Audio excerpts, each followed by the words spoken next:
আসসালামু আলাইকুম, সবাইকে রমাদান মোবারক। আজকে আমি বাঙালির প্রিয় ইফতার স্পেশাল ঝটপটে মুচমুচে পেঁয়াজির রেসিপি আপনাদের সাথে শেয়ার করব। তো এখানে পেঁয়াজির রেসিপিটা তৈরি করার জন্য আমি এখানে একটা বাটি নিয়ে নিলাম। এর মধ্যে আমি 1 কাপ পরিমাণ পেঁয়াজ কুচি নিয়ে নিচ্ছি।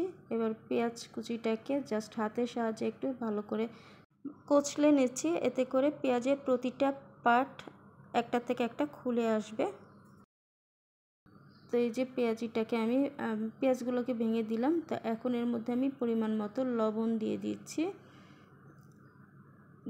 এখানে কাঁচামরিচ। আর কাঁচামরিচটা আপনারা যেমন ঝাল খাবেন তো সেই অনুপাতে অ্যাড করে দিবেন। এর সাথে একটু চাট মশলা দিলাম, এতে করে পেঁয়াজিটা খেতে ভালো লাগে। আর এখন এর মধ্যে একটু হলুদ গুঁড়া দিয়ে দিচ্ছি, আর দিয়ে দিচ্ছি এখানে বেসন।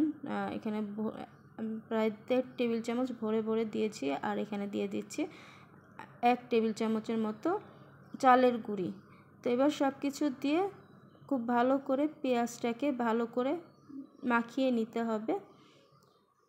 আর চালের গুঁড়িটা দিলে কিন্তু এই পেঁয়াজিটা অনেকটা সময় ক্রিস্পি থাকে, মুচমুচে হয়। তো আপনারা অবশ্যই চালের গুঁড়িটা দেওয়ার চেষ্টা করবেন।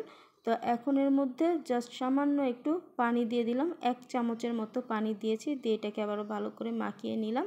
তো এই যে আমার মিশ্রণটা হয়ে গেছে, একটা আঠালো কিন্তু একটা মিশ্রণ তৈরি হয়েছে। আর এই যে দেখুন খুব সুন্দরভাবে কিন্তু বান্ডিং হচ্ছে, মানে আমার পেঁয়াজি তৈরি করার জন্য এই মিশ্রণটা একদম পারফেক্টভাবে তৈরি করে নিয়েছি।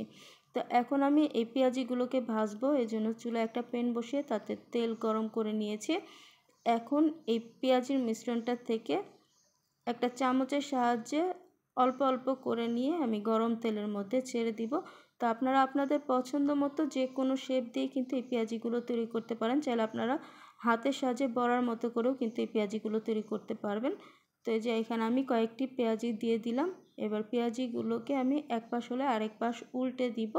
আর এই পর্যায়ে কিন্তু চুলার আঁচটা আমি মিডিয়াম আঁচে দিয়ে রেখেছি, তা নাহলে কিন্তু পেঁয়াজিগুলো পুড়ে যাবে। আর পেঁয়াজ পুড়ে গেলে আসলে পেঁয়াজিটা খেতে কিন্তু ভালো লাগে না। তো এই জন্য চুলার আঁচটা মিডিয়াম রেখে এক পাশ হলে আরেক পাশ উল্টে পাল্টে একটু সময় দিয়ে পেঁয়াজিগুলোকে ভেজে নিতে হবে। তো এই যে আমার পেঁয়াজিগুলো কিন্তু সুন্দর একটা কালার চলে এসেছে, ভাজা হয়ে গেছে।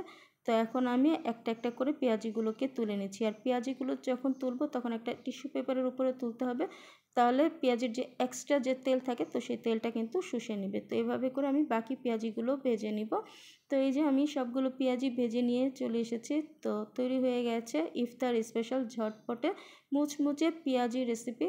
তো এই যে দেখুন পেঁয়াজিটা একটা ভেঙে দেখাচ্ছি, তো দেখুন কতটা মুচমুচে হয়েছে। আর এই পেঁয়াজিটা যদি আপনারা ইফতারের 2 থেকে 3 ঘন্টা আগেও তৈরি করে রাখেন, তারপরেও কিন্তু এই পেঁয়াজিগুলো একদমই মুচমুচে থাকবে। তো আশা করছি আমার আজকের এই রেসিপিটি আপনারা অবশ্যই বাসায় একবার তৈরি করে খেয়ে দেখবেন। আশা করছি আপনাদের ভালো